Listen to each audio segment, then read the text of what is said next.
আসসালামু আলাইকুম, কেমন আছেন সবাই? আশা করি সবাই ভালো আছেন। যে যেখান থেকে এই ভিডিওটি দেখছেন সবাইকে শুভেচ্ছা জানাচ্ছি। আজকের ভিডিওতে জানিয়ে দেব কুয়েতের সর্বশেষ খবর। প্রথমে জানিয়ে দিচ্ছি আকামা নবায়ন সম্পর্কিত গুরুত্বপূর্ণ আপডেট। স্বরাষ্ট্র মন্ত্রণালয় সূত্র প্রকাশ করেছে যে খুব শীঘ্রই কুয়েতে নতুন করে আবারও শ্রমিক নিয়োগ দেওয়া হবে। তবে আগত নতুন শ্রমিকদের আকামা নবায়নে 150 দিনার নেওয়া হবে এবং আকামা ট্রান্সফারে 300 দিনার করে নেওয়া হবে।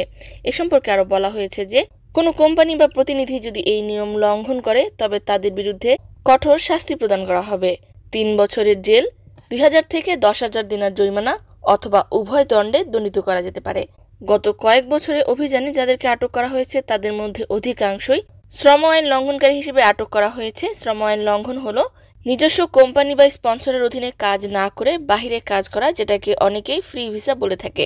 ফ্রি ভিসায় যদি কাউকে পাওয়া যায় তাদের বিরুদ্ধে কঠোর শাস্তি প্রদান করা হবে। ফ্রি ভিসা নামক এই ভিসাকে বিলুপ্ত করার লক্ষ্যেই কুয়েত স্বরাষ্ট্র মন্ত্রণালয় এই পদক্ষেপ নিয়েছে। জানিয়ে দিচ্ছি অন্যান্য আপডেট। কুয়েতের বাণিজ্য ও শিল্প মন্ত্রণালয়ের অভিযান আরও তীব্রতর হয়েছে। বিভিন্ন স্থানে অভিযান চালিয়ে কোনো দোকান, কোম্পানি বা প্রতিষ্ঠানে আইন লঙ্ঘন কম হলে তাদেরকে সতর্কবার্তা দেওয়া হচ্ছে, আর আইন লঙ্ঘন বেশি হলে প্রতিষ্ঠানগুলোকে সিলগালা করে দিচ্ছে। অপরদিকে আরেকটি আরবি দৈনিকে প্রকাশ করে বলা হয়েছে যে কুয়েতে 4 জন প্রবাসীকে আটক করা হয়েছিল যারা তার বিক্রির সাথে যুক্ত ছিল।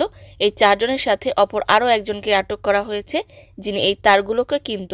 এই তারগুলোর মূল্য ছিল কুয়েতি 60,000 দিনার। এই 4 জন প্রবাসী মিলে তারগুলোকে মেশিনের সাহায্যে গুলিয়ে তারপর বিভিন্ন প্রক্রিয়ায় এগুলোকে বিক্রি করত। আরও উল্লেখ করা বলা হয়েছে যে 4 জন প্রবাসী 20 নাম্বার ভিসাধারী। তাদের কোনো কফিল রয়েছে কিন্তু তারা সেখানে কাজ করতো না, বাইরে এসে এই চুরির কাজে লিপ্ত ছিল। তাদের কফিল সহ তাদের বিরুদ্ধে কঠোর আইনি পদক্ষেপ নেওয়া হবে। এছাড়াও বিভিন্ন স্থানে আইন শৃঙ্খলা বাহিনী বিভিন্ন রাস্তার পাশে যে ভাসমান বিক্রেতারা রয়েছে, এরকম কাপড়ের দোকান, ফলের দোকান সহ বেশ কয়েকটি দোকানকে উচ্ছেদ করেছে এবং এর সাথে সংশ্লিষ্ট কয়েকজনকে আটক করেছে। আরও একটি গুরুত্বপূর্ণ আপডেট হলো যে কুয়েত এবং সংযুক্ত আরব আমিরাত, মধ্যপ্রাচ্যের এই দুটি দেশ একসঙ্গে অপরাধ দমনের লক্ষ্যে একই সাথে কাজ করছে একটি লিঙ্কের মাধ্যমেই। কেউ যদি সংযুক্ত আরব আমিরাত থেকে ব্ল্যাকলিস্টেড হয়ে চলে যায় তবে সে কুয়েতে প্রবেশ করতে পারবে না, সংযুক্ত আরব আমিরাতেও প্রবেশ করতে পারবে না। কেউ যদি কুয়েত থেকে ব্ল্যাকলিস্টেড হয়ে চলে যায় তবে সে কুয়েতে প্রবেশ করতে পারবে না, সংযুক্ত আরব আমিরাতেও প্রবেশ করতে পারবে না। গত কয়েক মাস আগে এই নতুন নিয়মটি কার্যকর করা হয়েছে। এ সম্পর্কে কর্তৃপক্ষ আরও জানিয়েছে যে নিয়মটি বেশ ফলপ্রসূ হয়েছে। ইতিমধ্যেই কয়েকজনকেই ফেরত পাঠানো হয়েছে যারা সংযুক্ত আরব আমিরাত এবং কুয়েতের সাথে অবৈধ কাজে লিপ্ত ছিল।